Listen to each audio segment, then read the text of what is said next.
Tayo na naman sisita ng manok. Para ibang maisip na naman na ulam. Bawas na naman sa mga alaga kong manok. Dalawang manok na naman. Dahil pa pandemic dito. Katay, puro katay na lang tayo. Puro manok na lang. Tutubuan na kami ng pakpak. Wala naman mabiling ulam eh. Wala naman pera.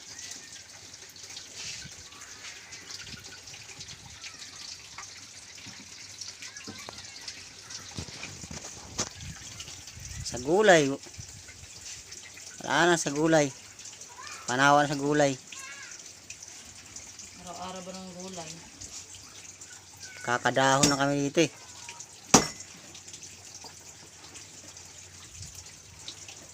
Meron lang din paglalako ng isda. Papalit yung dalawang manok ko. Isda.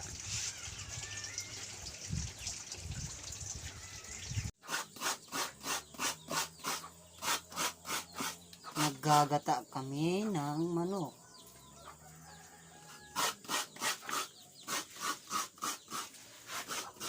Ito na yung manok na native.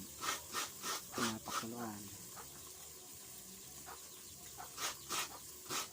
Kasi walang ibang ulam na mahanap.